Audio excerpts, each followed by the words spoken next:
The Vision High School Sports Beat is brought to you by the 11 locally owned Vision Automotive Group dealerships, offering Buick GMC, Dodge Chrysler Jeep Ram, Hyundai, Kia, and Nissan, and the resale division, with locations in Webster, Henrietta, Penfield, Fairport, Canandaigua, Ontario, and Palmyra, and online at visionauto.com.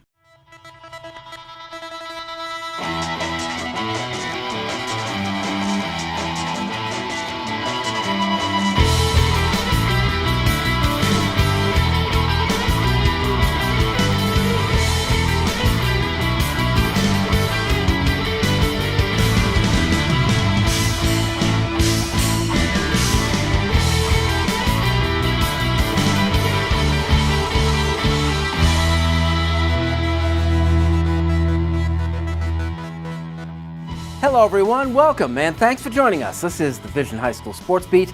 I'm Bill Pucko. Every week at this time we take a comprehensive look at sports in Section 5 in Monroe County, and we begin with our honor roll of high school teams. Number 3 this week, Pittsford men in cross country. Both squads, the boys claimed their 5th straight Class B sectional crown.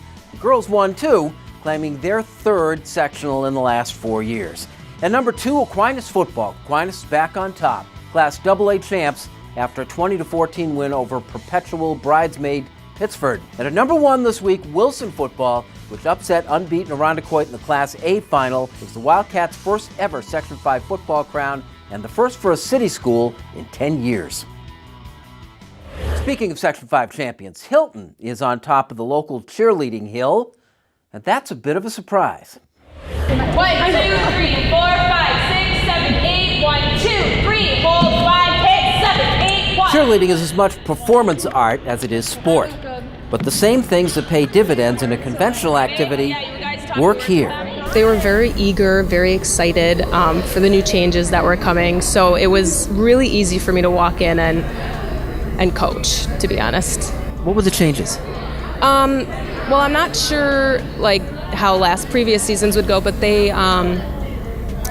had a little bit more structure than they used to in the past. A lot more attention to detail, showing, and I think we did some clinics and learned some new stuntings, and we incorporated that into our routine as well.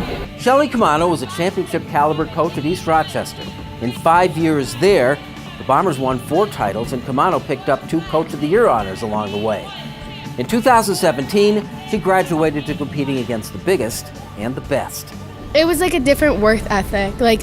Usually we'd go to practice and then we'd chill out for a little bit and then start practicing, but now we actually got to practice and we start working on it. Was there an adjustment period, or were you guys say, yeah, this is the way to do it?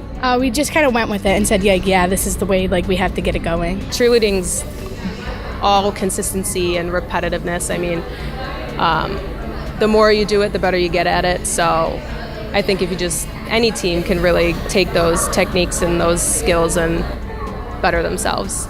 Armed with a new start under a new head coach, the cadets adopted a new look, too. It was a big change. So Hilton had uniforms that were kind of the old school. So they had the long, tall turtlenecks, the shell top that said Hilton, and then just kind of a plain old skirt. So this was really modernizing them and kind of bringing them into today's cheerleading. So that was super exciting and super motivated for them to be able to wear them and feel empowered and feel the part. And an investment that the school made in the team too, right? Yes, yep. So the school orders, the girls get new uniforms every 4 years. And so it just happened to be uniform year, my new year, so it was kind of a perfect new start. Cheerleading competition is separated by the size of the squad. 16 is the magic number. Not only was Hilton adjusting to a new coach, but the cadets stepped up to the large squad division. Every team went small this year. It was basically, we knew that going large would mean we had to beat Fairport. They were basically our only competition, and we were ready for it. We all knew that we had to do it, and we all knew that we had to put in the work for it, and we did, and it paid off. Was there a point during the season where you realized this was possible, that we have a championship material here? Oh yeah, at the beginning of the season, I would just sit in class and I talk to my friends in my class and be like, guys, we actually might win this year. And the more competition started going on and the more we started winning and winning and winning, we were all just realizing, whoa, we can do this, we can beat Fairport. Was there a time where you really began to believe that a Section 5 championship was in the cards for this group? From the beginning, I thought that I was getting like a hope, and like I didn't want to hope too much. All of us like were really nervous about everything, but we got to it and we just tried our hardest, and yeah, we made it. Is on the floor. Right. This year is different. We're staying on top. Good. Your time is over. Hold. It's us. You can't stop working hard. Fall sectionals were held at RIT last month. The cadets edged out Fairport for their first championship in 10 years. It was very like nerve-wracking in the beginning. Like we still had hope that we were gonna win, and like we performed, and it's just like we just had the good hope. Like it was just like we hit, we did it. Like it was fun and exciting. Like you just had a bunch of adrenaline running through your body.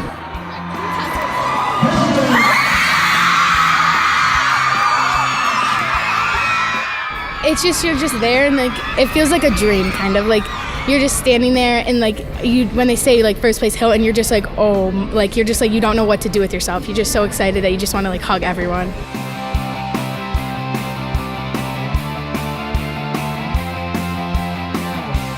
Break on three. 1, 2, 3, break. And There was limited time to celebrate. Tryouts for the winter cheerleading squad began last Monday. Coming up next, Paul Gotham joins me for a look at the Dunkin' Donuts High School notebook. Kim Burnson has our Wegmans Making the Grade segment, and Unappreciated No More at McQuaid when the Vision High School Sports Beat continues.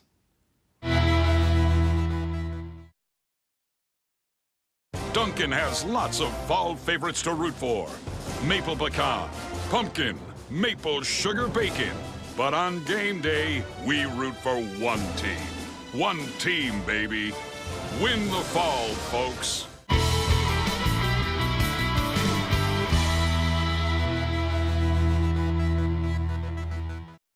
Welcome back to the Vision High School Sports Beat. I'm Bill Pucko. Time now for our Dunkin' Donuts High School notebook, and joining us, Paul Gotham from pickandsplinters.com. Hey, Paul, we're sort of in the transition part between seasons here. What do you got on the site? Well, we're going into college hoops this week, as it'll be a couple weeks before we get into high school. So we'll have previews for all the local colleges, Fisher, RIT, U of R, Nazareth, and also the first week of action. So we'll have some game reports and when do they write-ups. start playing? I know all those teams kind of open up around the 15th, 16th, so Wednesday and Thursday will be some games and some coverage coming up. We'll also have Kevin Klubja will be covering RIT hockey when they play Robert Morris for the site. Very good. Well, look, we still have some soccer left to play. I know that's kind of your specialty. We've done the Section 6 games that's on to the states. We do well in the regionals all the time pretty much, don't we? It's interesting. Last 5 years, this year, tongue-in-cheek here, was actually a down year. We only went 3-2 against Section 6. Over the last 5 years, we're 21-4 in those games in the Far West Regional. So 3-2 really is a down year. It is a down year. That's half your losses. Yeah, we've had a couple years where we're 5-0. But nonetheless, we got McQuaid, Sutherland, and Byron Burge and Elba pushing through to go down and play down in Middletown in the state Final Fours. Well, we're going to, we did a piece on McQuaid this week. They kind of vindicated themselves. I mean, with all the noise surrounding that program, they came out and they got it done, didn't they? Well, when you think about it, what people were missing is they returned 8 out of 11 starters. 8 out of 11 starters. They returned their entire back line and their goalkeeper. And one piece that people are missing is that Nick Pierleone, who's been in the school since he was a 7th grader, but he's been playing academy, decided to come back for his senior year. All of a sudden, you take 8 starters and then put that piece in the puzzle. That's a powerful team. People wanted to overlook that and say their RCAC schedule was light. They only played 6 games, and one of those games was against World of Inquiry, which, oh, by the way, also went to the regional, so a very tough team there. You know, that thing about coming back from the academy, it isn't like it's the norm now, but more and more of those kids are coming back, and we're seeing it in hockey too, and playing their senior year with the high school, so they kind of get the best of both worlds, don't you think? Yeah, and why not? I mean, you get those kids, they want to play with the guys that they go to school with all day, and they want to be a part of that. It's fun when you're in front of all your classmates.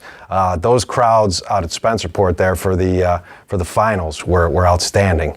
Standing room only, really. You had people going all the way around the field there, which was great. When you talk to those guys, that's the thing they miss the most. It says, you know, we play these great academy games like that. There's nobody watching. Yeah, and what's crazy is you still have college coaches there.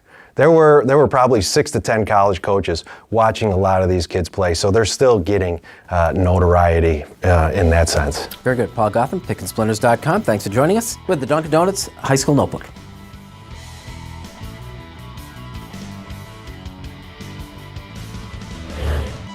Coming up, we salute our Wegmans Making the Grade nominee with Kim, and later, McQuaid Soccer sets the record straight in Section 5 when the Vision High School Sports Beat continues.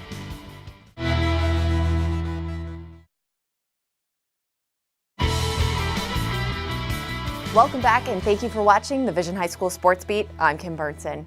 It's time now for Making the Grade, brought to you by Wegmans. Wegmans is a proud supporter of Making the Grade, which highlights the accomplishment of Section 5 student athletes on and off the playing field. Making the grade this week is Churchville Chi-Li's Lily Gleason. There's no doubt Lily has made an impact on Churchville's varsity cheerleading squad. Though she's only a junior, she's been a member of the varsity team since 8th grade and is a captain of the 2016 fall season. Her bright personality and work ethic stand out among her peers, and she uses that to welcome new students into high school through a program called Link. It's where upperclassmen take initiative to help make incoming freshmen feel welcomed into a new class setting. She also uses her free time to volunteer at Strong Hospital. Lily's athletic ability isn't the only thing that stands out amongst her teammates. She also has the highest GPA on the team while taking multiple AP classes.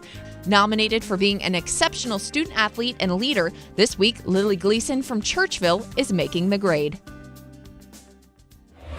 If you have a student in mind for our Making the Grade segment, we want your nominations. You can send them in to info@classywolf.com. Now here's Bill with the Section 5 calendar. Here is the Section 5 calendar for the week ahead. We finish up with every sport except football this week. The Girls State Swimming Championships are at nearby Ithaca College. They'll swim Friday in the prelims, Saturday for the finals. Girls volleyball, Saturday and Sunday at Glens Falls. Section 5 is usually well represented there. Same for the boys. The state finals take place Saturday at Suffolk County Community College. That brings us to football. This week, the Western semifinals take place at Union Endicott High School. Those survivors then meet their Eastern New York counterparts for the state championship honors at the Carrier Dome in Syracuse. The games will be played on Friday and Sunday. Get out, go see a game. That's the best of the Section 5 calendar for the week ahead.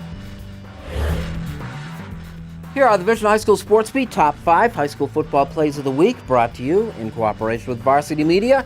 For the best local coverage in Section 5 sports, visit varsitymedia.net.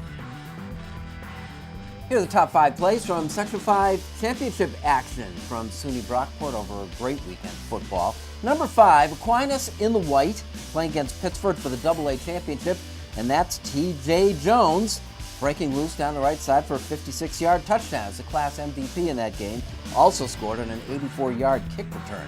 And number 4, Wilson's in the white against Irondequoit in Class A championship game. Desi Floyd Jr. picks up what we'll call the defensive grand slam. He got the sack, forced fumble, fumble recovery, and a touchdown for Wilson, which winds up winning by a 40-19 score. We'll see more from him later. Number 3 from the Class B game. This is Cal Mumm throwing long off the option play, and that is a touchdown. With 6 minutes left, a 25-yard play going Bryce Yokel to Lucas Stuccio. Number 2, we go back to the Wilson-Irondequoit game, and this is the same kid. Desi Floyd Jr. breaking loose with a 60-yard run down the left side. He scored 3 touchdowns in that game in what has to be considered an upset, with Wilson winning its first ever Section 5 football championship. And don't worry about this number 1 play. We're going to show it to you twice, because it's not very clear the first time what's happening here. But Cal Mumm, or rather East Rochester, is throwing the ball long into the end zone, and Cal Mumm comes up with the ball and the interception. This was a 1-point game, so this was an extremely big play. Watch again as we get in closer, and Vinny Molisani deflects it to Connor Smith for the Cal Mumm interception, our number 1 ranked play over Section 5 tournament weekend.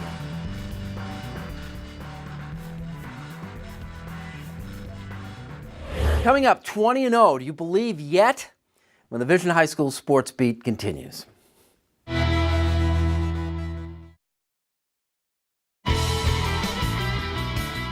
Welcome back. Thanks for joining us with the Vision High School Sports Beat. I'm Bill Pucko. It is time now for our honor roll of high school athletes. At number 3 this week, Tyler Sinal, Penfield Cross Country. He ran the fastest time on a muddy course at Wayne Central during sectionals to help place the Patriots second behind the boys Section 5 champions from Fairport. Number 2, Tony Nacarella, another Patriot, named the outstanding swimmer at the girls AA sectionals. Tony won the 200 and the 100 freestyles, the latter in a meet, class, and sectional record time. Pittsford won a 16th straight team title in A, Brighton won B. The number 1, Julia Andrich of Mercy, the 4-time Section 5 tennis champion, won the state title. She's just a sophomore. Andrich became the first from Section 5 to win a state girls tennis title after losing in the finals last year. They were the most unappreciated, undefeated soccer team in the section until the McQuaid Knights were actually crowned sectional champs.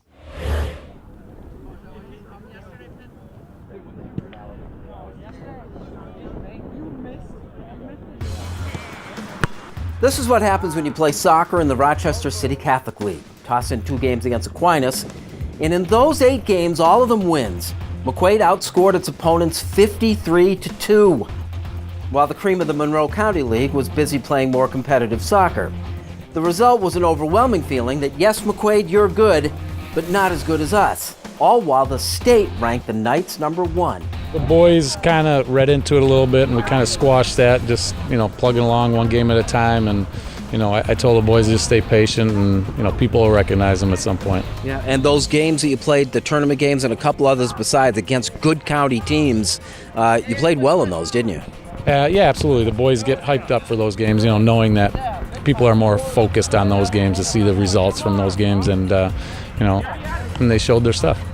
The games against the county team in sectionals were considerably tougher, but McQuaid prevailed, defeating Gates Chili 6-0, Webster Thomas 1-0, and Hilton 2-1 in the finals. Toss in a 1-0 win over Clarence in regionals, and the Knights were 20-0. Winning sectional speaks for itself. We went out and played our game that we've been doing all year, and just going out and winning just tells everyone that we can hang with the biggest teams in sectionals. There are no secrets to McQuaid's success. To begin with, there are 20 seniors on the roster. 20.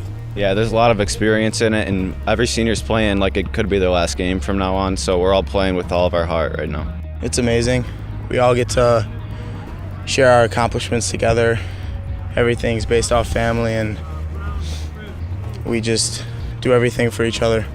Among those seniors are Tommy Galena, the keeper with a .09 goals against average, and 2 of the section's top scoring threats, Adriano Margiata, who has a team-leading 14 assists, and Dominic Duncan and his team best 16 goals. 70 of the team's 90 goals this year, 77%, were scored by seniors. Then there's the coach. We preach family. My teams preach family, and so we play for each other. Everything else plays itself out.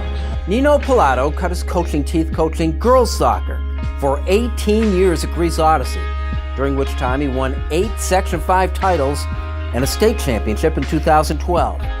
2 seasons ago, he slid seamlessly into the head coaching job at McQuaid, going 14-2 in the regular season last year, 16-0 this season. Honestly, he brought us together.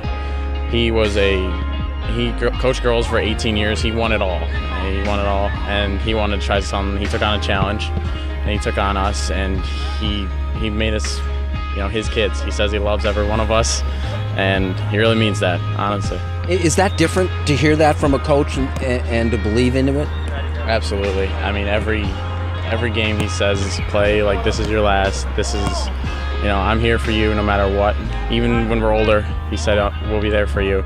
And that makes you play better? Oh yeah, definitely. It makes me believe that, I'm going to go on in life, and he's going to be there for me always. He's one of the best coaches I've ever had. It's a coaching and life philosophy that's addressed every single day in a what goes around comes around sort of way. Just before every game, he just says how he's got like 31 kids, and that we don't really play for him, we play for each other, and when we play for each other, we're really playing for him.